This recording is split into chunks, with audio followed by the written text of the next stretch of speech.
Vice President, board, staff, and my fellow American parents. I welcome this opportunity to address the future of parenting in America with great honor. No other career, job, ambition, or goal is more important or challenging than raising our children to be strong, independent, and successful in today's society. It takes great courage, skill, strength, and the ability and willingness to seek out education and solutions to be a successful parent today. Let's face it, the typical techniques our predecessors used to raise us when we were children are now at best controversial and at worst illegal. Currently, parents are forging new territory in what is acceptable, legal, and effective. Although kids haven't changed much, society and cultural norms have. Today's parents are tomorrow's pioneers, and the outcome that will be imprinted in history and the rise and fall of our great empire is yet to be determined.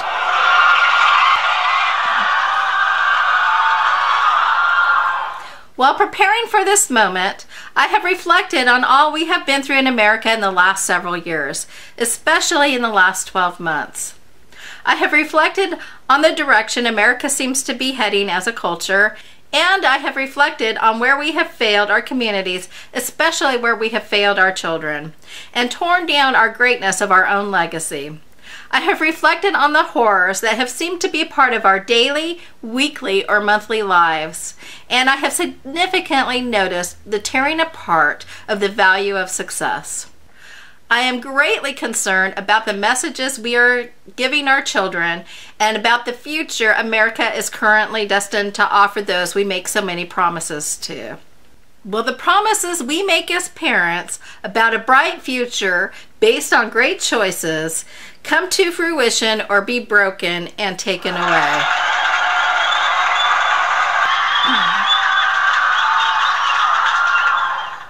When we become parents and bring children into our lives, we are brimming with excitement about the hopes and dreams for that child and their bright future. The prospect of raising a child, if you really think of it, into an emotionally healthy adult who contributes and gives back to their community is a huge and overwhelming responsibility.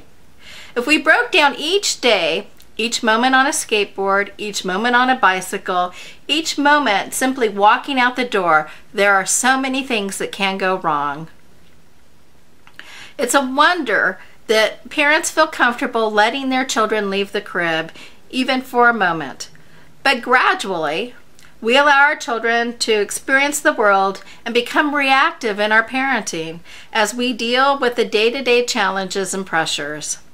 Gradually, we learn to cheer on our children as they meet and exceed their challenges, and we bandage their wounds when they get hurt and when they fall. We seldom have time to reflect on our hopes and dreams that we had for them when we held them in our arms for the very first time. And yet those hopes and dreams are still there in the backs of our minds, making an appearance from time to time. They remind us why we became a parent in the first place.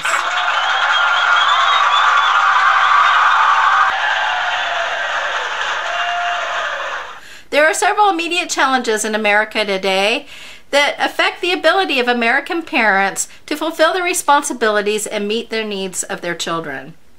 Currently, there is a debate regarding guns and the possibility of turning our schools into war zones. This situation has several key elements that need to be addressed, and yet instead of resolving issues, ensuring the safety of our children in our schools, in our communities, our current leaders have decided to turn this tragedy into political events to promote their agenda. The very vision our nation was founded on, of opportunity and of building success on your own terms, has been deemed negative, and successful people have been labeled as villains. We as Americans are being discouraged to strive for the American dream. We are being disempowered and being encouraged to take advantage. We are being fed the message that we are entitled to what we have not earned. We are becoming codependent on our government instead of recognizing that our government officials are our employees, elected and hired to promote the American dream while ensuring our safety, well-being, and the quiet enjoyment of what we have earned. The role of schools in our lives and the lives of children have been flipped, and misconstrued. Here, boundaries have been violated and responsibilities have been neglected, raising bare minimum expectations to standards of maximum operation. Some parents, due to confusion, changing norms, and/or simply not willing or able to meet the commitments of parenting, have not met the requirements of their role in society or the lives of their children. And finally, although it is the most important career of our lives, with the most and longest lasting effect on our world and culture, parents are not seeking and obtaining the education needed to do their jobs as parents, and they are not understanding or do they have the knowledge of the basics of their job as parents. Parents simply do not understand the basics of their jobs and are performing their duties out of survival, without insight, knowledge, or even a basic plan.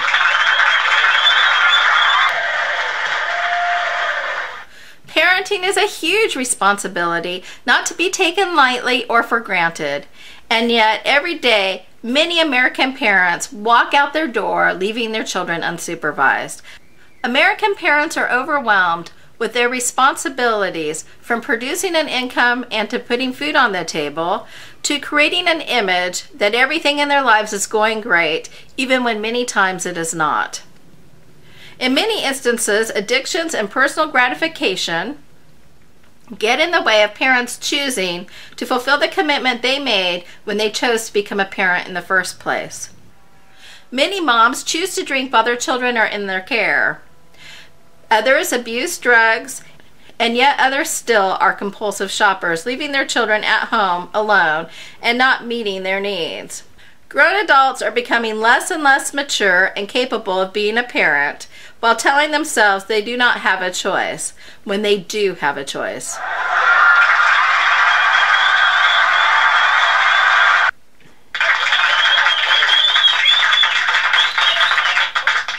It is time for us as American parents, and those who are in the roles of support for American parents, such as aunts, uncles, grandparents, medical and mental health practitioners, providers, educators, and extracurricular activity coordinators, to name a few, to turn this situation around.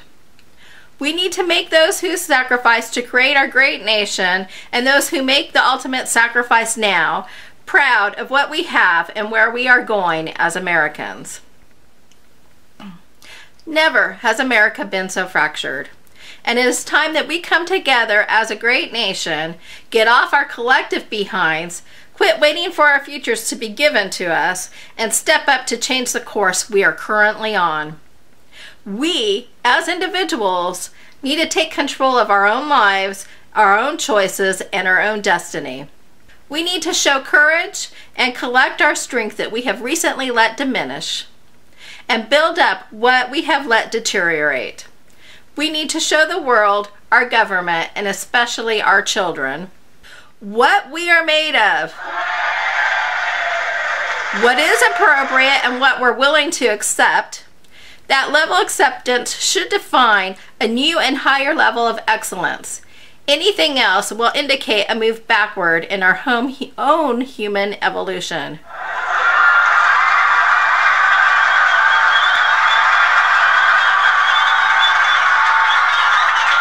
The good news is that we have everything we need to remedy our plague.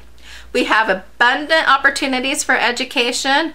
We have abundant resources, and each of us as individuals has internally the qualifications and characteristics needed to achieve a positive evolutionary change in our country that will be a bright and outstanding legacy to leave to our children. I have the faith and the belief that every parent and every soon-to-be parent can step up and be a part of this evolution if they choose. As a parent myself, I have been inspired and motivated by my children to strive for more when just a moment before I thought I had endured more than I could bear. And I know each one of you can do the same. It is up to you, however, to make that choice.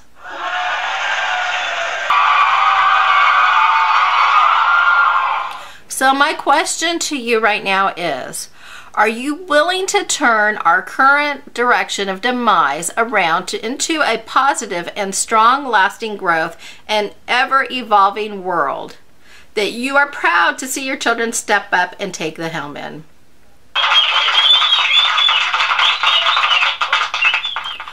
Are you going to take control of the only individual you can control, yourself, and become independent or regain your independence?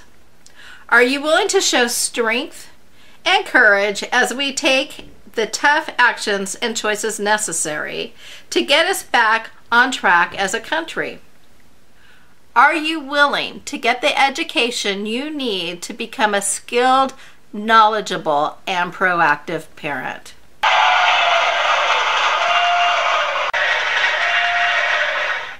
As indicated, we have many issues that need to be addressed and resolved before we can move forward as a nation. We cannot afford to move backward anymore. We have mounting debt.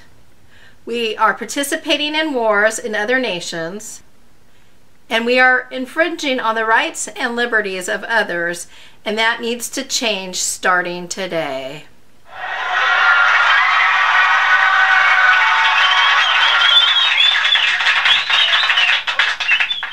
One of the horrific issues that needs to be addressed is how we ensure the safety of all Americans, but especially our children in schools, malls, churches, and other public areas.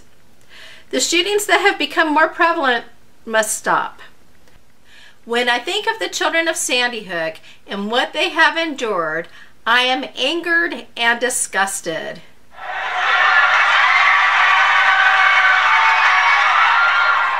The sheer goal of taking this event and turning it into a debate about guns is sickening.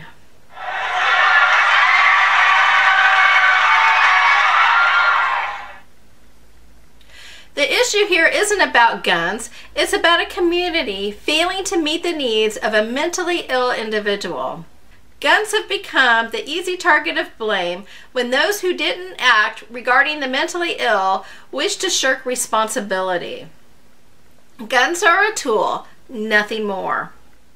Guns don't kill, people do. Blaming guns in this situation is the same as blaming cars for the actions of drunk drivers.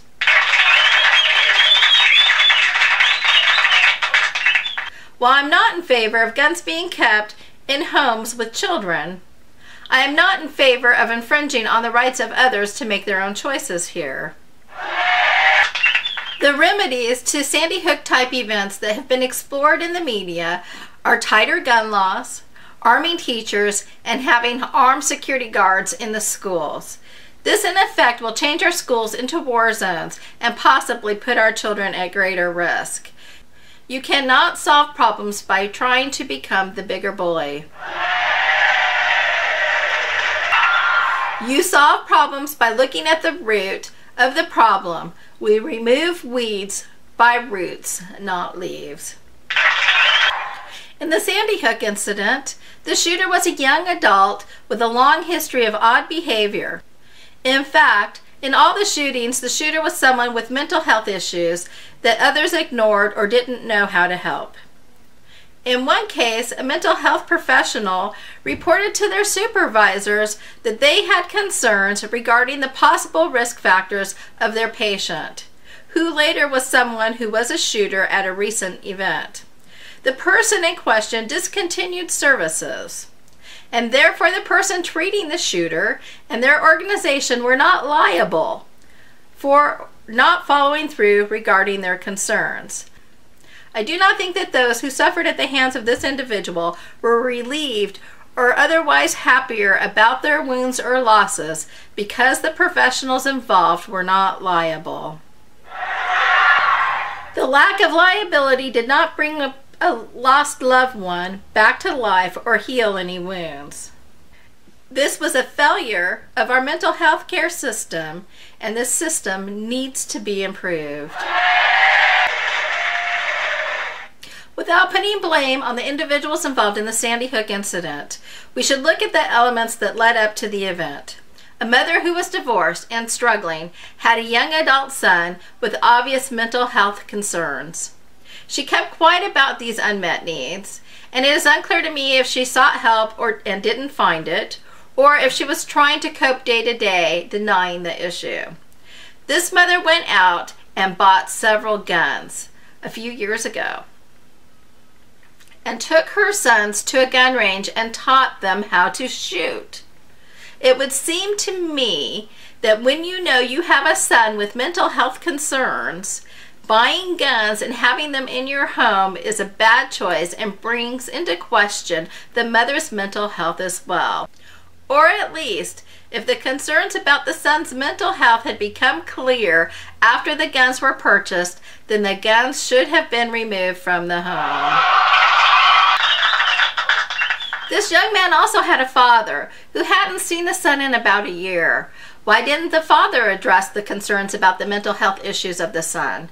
Several people interviewed by the media indicated they knew something was wrong, but they either didn't know what to do to help or thought the mother had it handled. Others who were co-workers of the mother didn't even know that the mother had a problem. People, this situation shows a complete failure of the family and the community to provide for one of its own. Either there was no appropriate mental health care to obtain to help them, or no one was willing to step up and help this young man. Either way, the result of this mishandled issue was the death of many innocent people.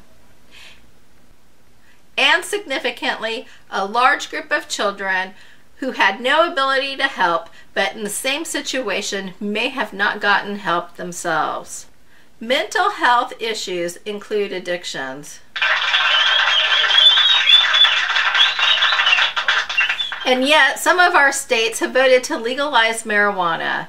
These states have legalized a substance that will increase the mental health concerns in their own population, and have put their community at greater risk of growing issues including needless violence and death due to approved drug activity. Any substance abuse, legal or otherwise, is a blight on the entire population. It puts every citizen, man, woman, and especially children at risk. If marijuana is to be legalized for specific medical use such as cancer treatment, then there should not be dens for use, permission to grow, or any other such unregulated activities surrounding this permission to use.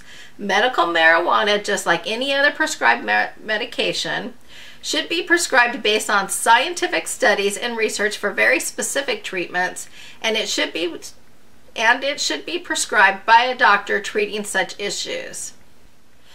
And the prescription should be filled at a pharmacy just like any other legally prescribed medication. The marijuana should be grown and prepared by licensed pharmaceutical laboratories under controlled conditions and regulated by the Food and Drug Administration.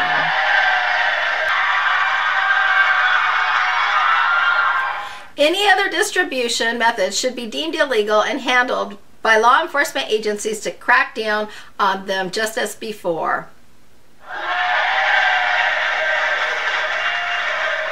Those who do not obtain their marijuana through the legal channels should be dealt with through the legal and mental health systems.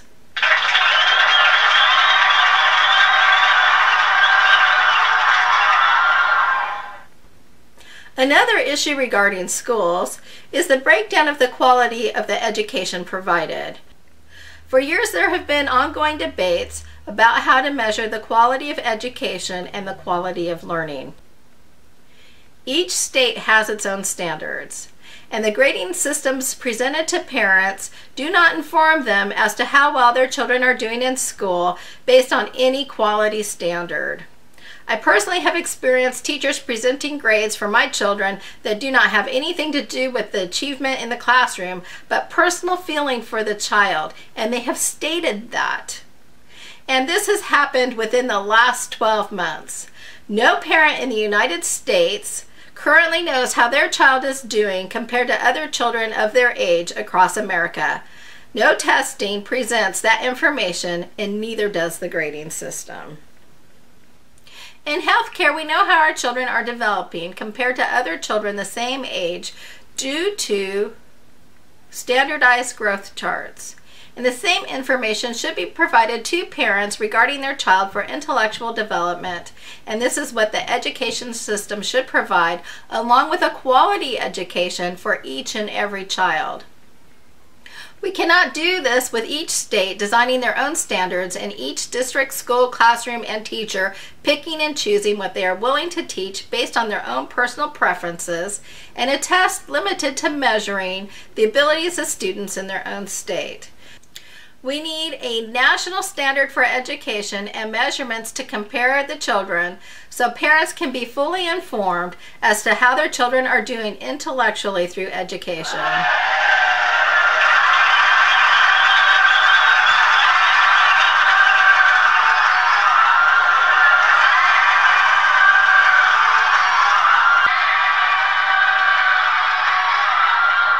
In the past, the grading systems for schools were A, B, C, D, and F. A was equal to excellent or superior, B was equal to above average, C was average, D was needs to improve, and F was failure. There was also the possibility of adding plus or minus signs to each grade to provide greater detail of the situation of each student. These grades indicated that most students, the average students, would earn C's. A very few who were very skilled or had greater talent in a particular area would receive an A, and a few would receive B's because they were better than average. Those who needed extra help or intervention would get a D, and those who definitely needed intervention in some way would get an F.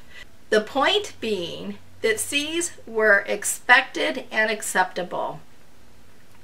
What happened in our society is parents made the grades about competition, and then parents made the competition they created a bad thing.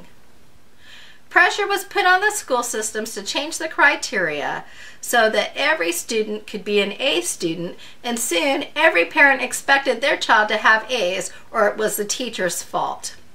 So then the grading systems were changed and do not necessarily mean the same from district to district, state to state, and do not tell anyone how the child is doing in school because each grade is open to interpretation, and what the grade means to the teacher who chooses it may mean something different to every person in the educational system, to the parent, and to the student. We need to go back to the comparison of measurement based on average compared to other children across the nation of the same age.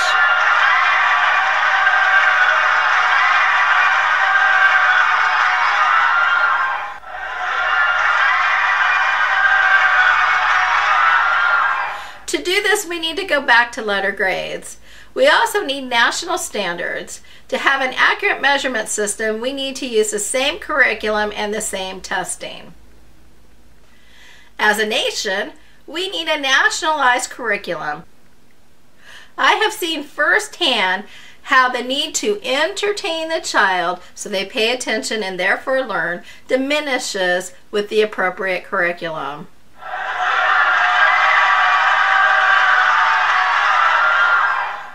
That curriculum was developed by the Core Knowledge Foundation. This curriculum provided a fantastic reading program that made the kids excited to read by lighting the candles of their imagination. They were excited to learn history because it opened up exploring the mysteries of a world not known to them. They wanted to learn science because it wasn't just about boring facts. It was about the world that surrounded them and the worlds they could see only through a microscope or a telescope.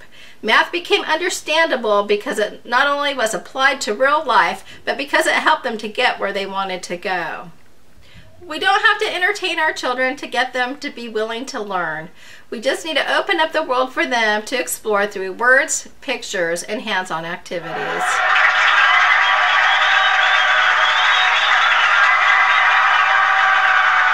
It's true.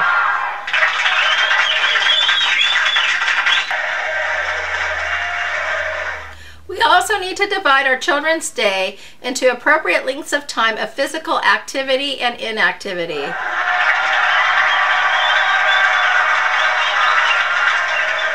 With such a great concern in our nation about obesity, and especially child obesity, it does not make sense that we as a nation have all but eliminated recess and physical education.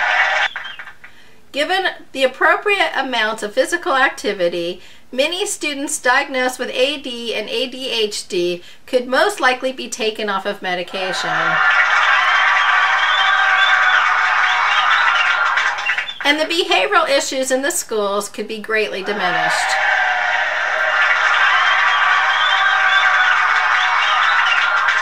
We are abusing our children in American classrooms today by keeping them in chairs way too long and not providing the children access to enough physical activity to keep them physically and emotionally healthy.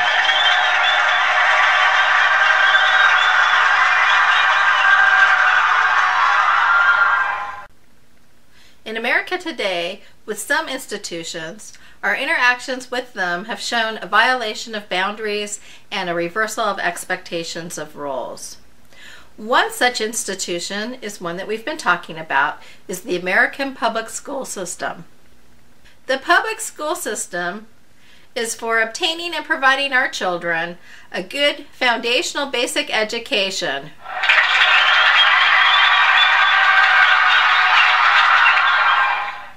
It is not up to the parents to please the teachers, staff, administrators, or anyone else in the school system.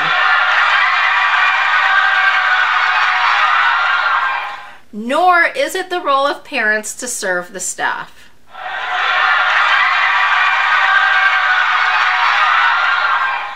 Those who work in the public school system are paid through taxes as public employees to educate our children in the areas of language arts, math, science, social studies and/or history, physical education, computer skills, health, art, and some other services, such as those provided in an individualized education plan, also known as an IEP, for those with special needs. It is not the school system's right or job to inflict personal values or teach them, or to invade or impose on the culture of any household.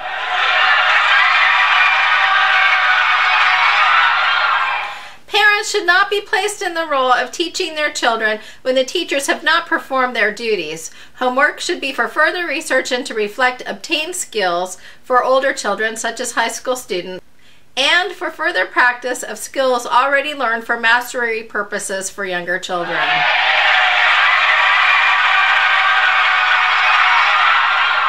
Schools are for providing educations, period.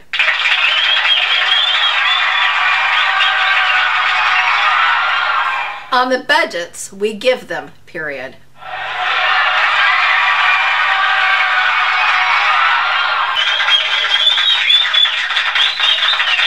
If the school administrations feel that they do not have the funds needed, then they need to cut down on the things they do that are not really part of their jobs, such as values education, holiday celebrations, and other extracurricular activities that are now overly abundant in our public schools and interfere with the job of teaching our children in the first place. Schools are not in place to dispense candy, cake, cookies, or other sweets.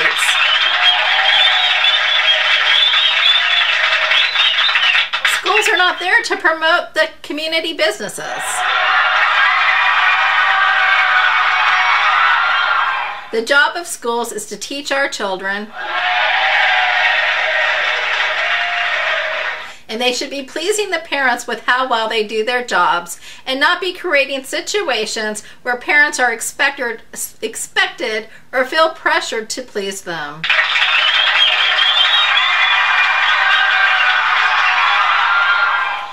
Currently, since the need to please the schools is a common theme in American culture, it seems that the schools have long failed in doing what they are there for, and in order to confuse the population about their failures, they have successfully flipped the sense of obligation.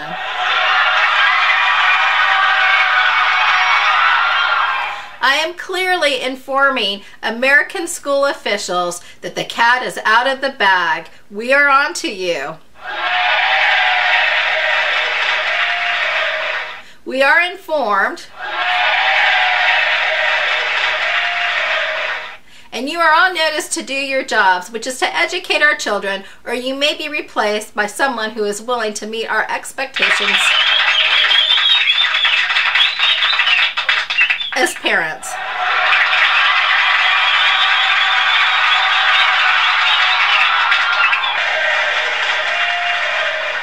Another great issue of concern is the teardown of the value of success and the encouraged disempowerment of the American people during the recent political campaigns.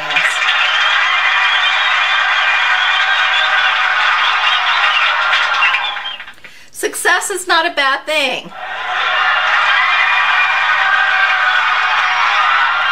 And those who work hard to obtain success should be celebrated and used as role models, and not made into the villains and people we should be suspicious of. The American dream is all about becoming successful on your own terms.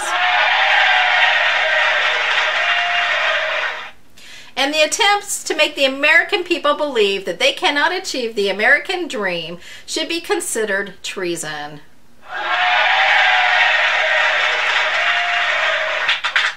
There should be no guilt in asking for temporary help when needed.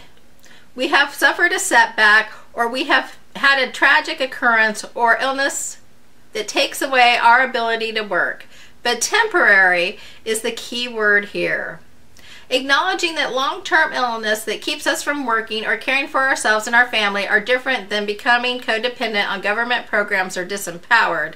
It is the duty of every adult American citizen to work, earn an income, and pay their own way.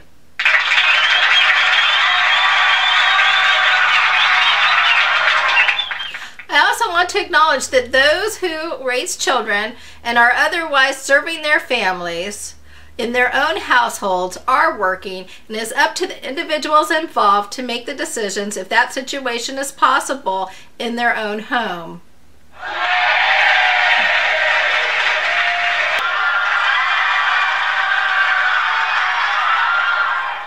No parent should be entitled to government benefits long-term just because they made the choice to have children. It is not up to the rest of America to support your family long-term. If you made the choice to have a family, you made a choice to support your family.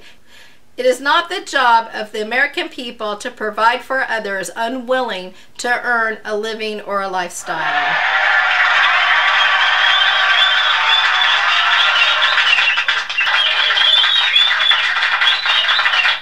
Success in itself should be celebrated. Success should be studied and copied. Success should be all over the media. As a society, we need to stop endorsing negative and start promoting the positive in the media. As people, we need to be informed but not dragged down. Criminals should not enjoy celebrity status.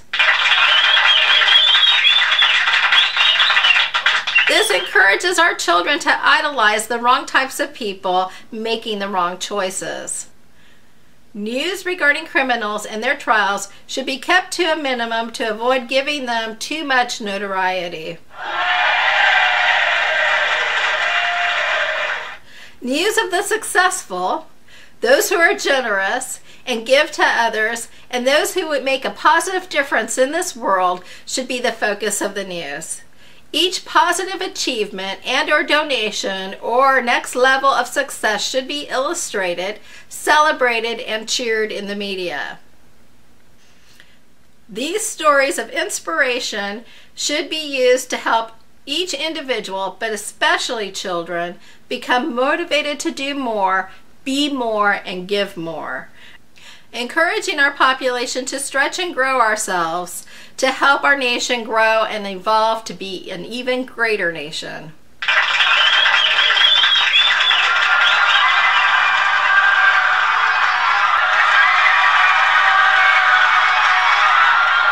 Success should be a contagious element in America. Our children should be taught how to achieve and how to grow their own skills and talents. They should be encouraged to help others when needed and recognize and celebrate the differences that others around them bring into the community. Without differences, no community can flourish, as we need all kinds of abilities, skills, and talents to support the world and lifestyles.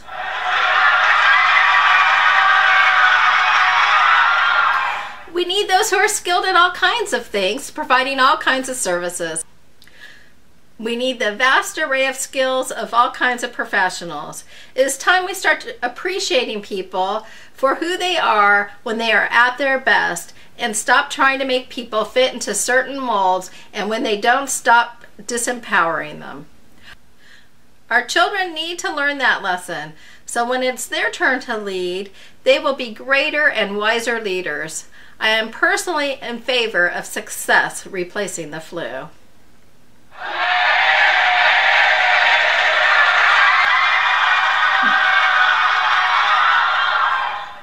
At this moment, I would like to further address the rising mental health issues in our great nation. It is a growing and rising threat in our communities, and therefore a threat to our greatest and most dear asset, our children. It is a grave concern that mental health has become such a devastating issue in America.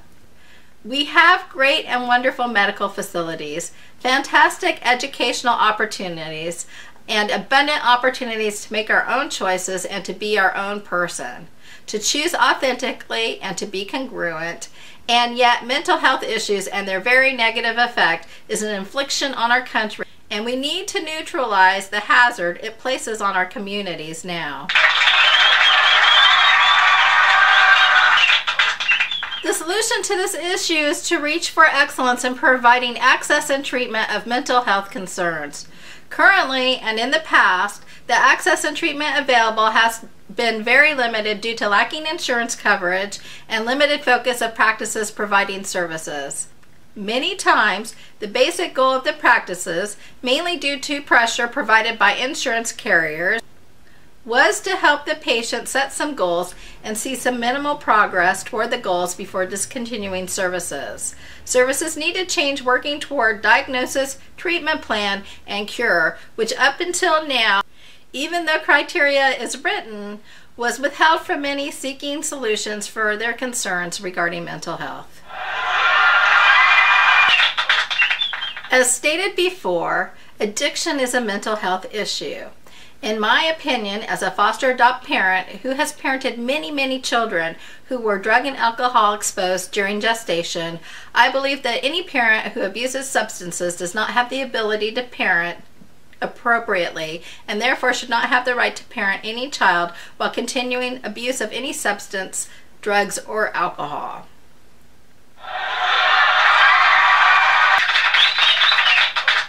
The communities who have voted to legalize abuse of substances should closely examine the alarming level of need in their communities for treatment facilities and personnel, and clean up their communities.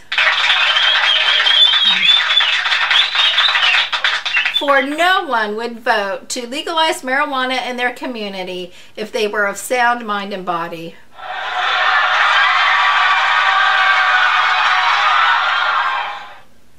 The fact that this issue would even appear on the ballot shows a great need for the increase of mental health services in our nation.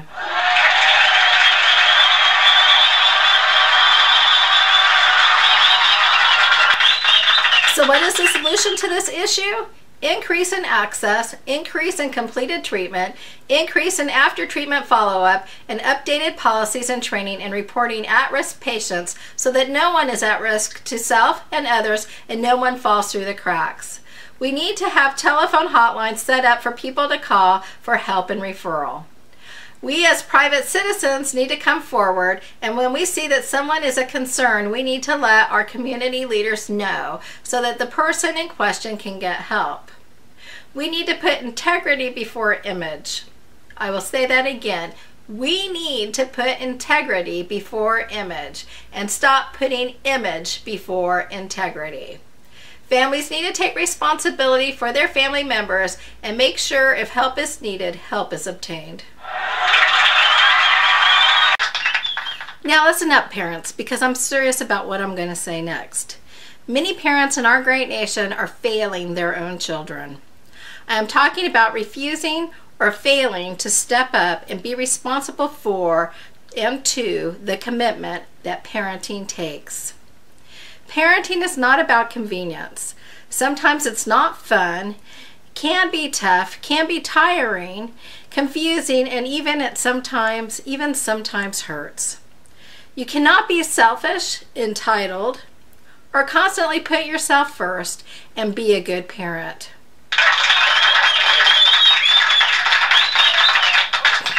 Parents do need to meet their own needs, but too many parents in America are putting their wants before the needs of their own children, and that needs to stop right now. Many American parents are leaving their children unsupervised while they partake of pleasure activities. These activities could be shopping, going out with friends, and a whole array of activities that are wants as opposed to needs.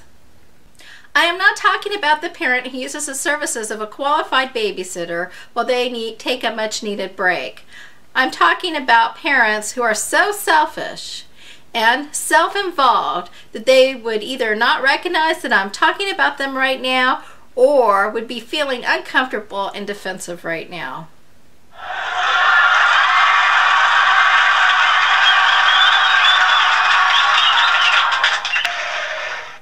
The role of parent takes involvement and commitment.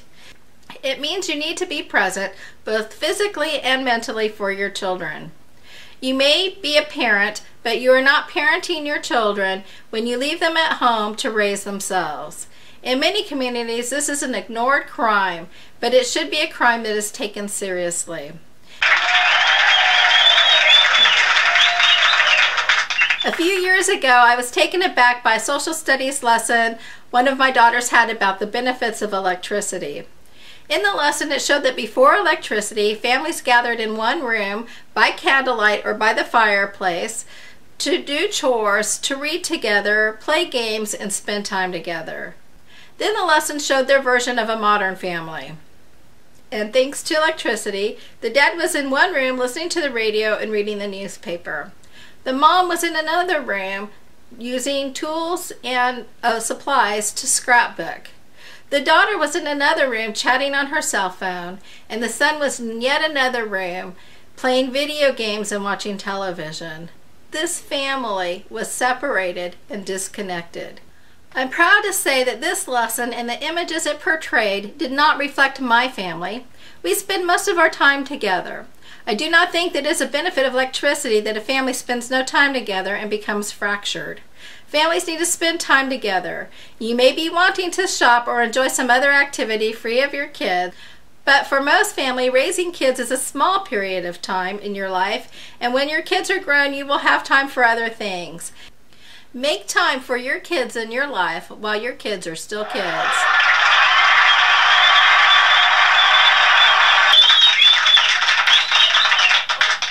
Something that I find very puzzling is that parents often complain about how hard parenting is, much harder than they could have ever imagined. These same people have sought out a great deal of education for their jobs they perform for an income, but they have never sought out parenting education.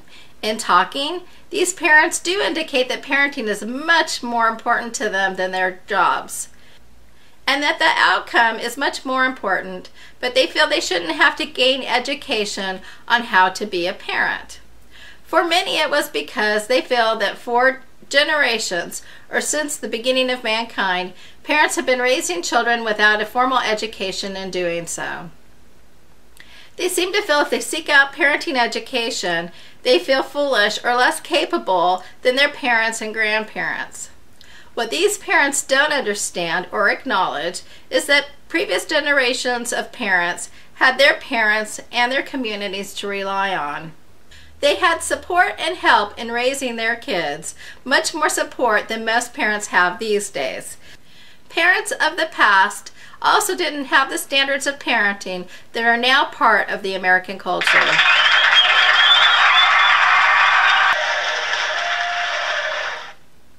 Parents in the past were parenting out of survival and reaction, and they could use discipline techniques that are controversial or questionable or even illegal now. Parents in the past didn't have other complications of parenting that today's American parent has contended with, such as computers, the internet, cell phones, and other technologies that make modern life more complicated and move faster. Now more than ever before, parents have to enforce boundaries, define values, and instill priorities for the benefit of their children, which is why it is important for American parents to be confident in their roles as parent and gain parenting education to build that confidence.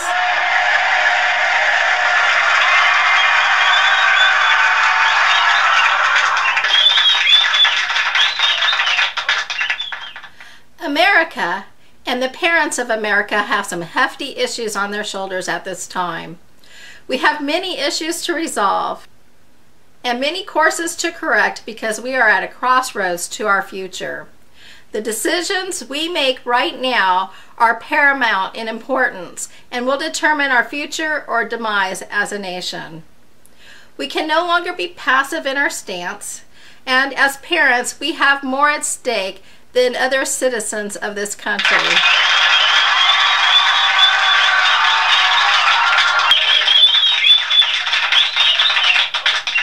Many corrections need to take place in our public school system, and American parents need to stand up and consistently strive for the appropriate changes to be made.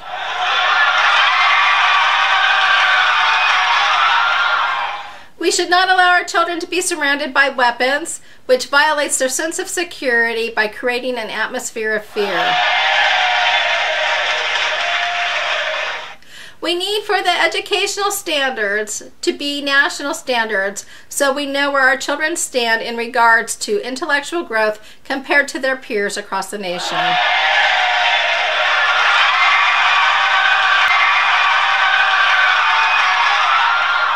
We need appropriate boundaries so that the schools know and understand that they are employed by us to provide educational services, and we as parents expect to be pleased. We are also not here to please them or service them, and we can no longer tolerate the lacking willingness to serve that the school systems exhibit while also spending uncontrollably.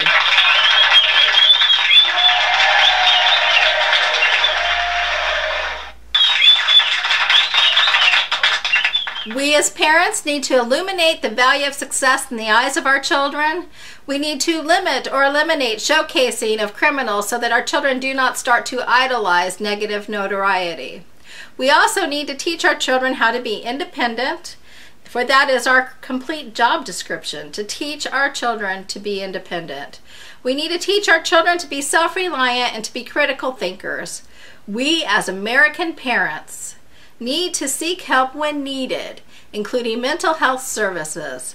We need to teach our children integrity over image and safety over fear and retaliation.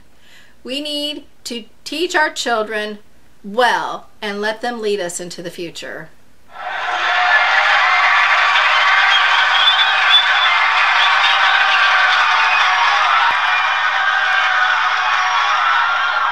The role of parent is an ominous task, vital and more important than anything else we will ever do. Raising a child into an emotionally healthy, independent, and successful adult is an achievement overshadowed by no other. Therefore, the magnitude of importance the role of parenting education plays for American parents is vast, and the effect is voluminous. Every parent needs to be confident in their parenting choices and decisions. Please seek out parenting education. Every American parent deserves that support. It will help you raise the great leaders of tomorrow we need. Our nation has so much wealth of opportunity. We can go the right direction. We need strength and courage. The knowledge parenting education will provide you will give you that strength and courage. I look forward to getting to know the great leaders of tomorrow you are raising today, and I will watch for them with an admiring eye. Thank you.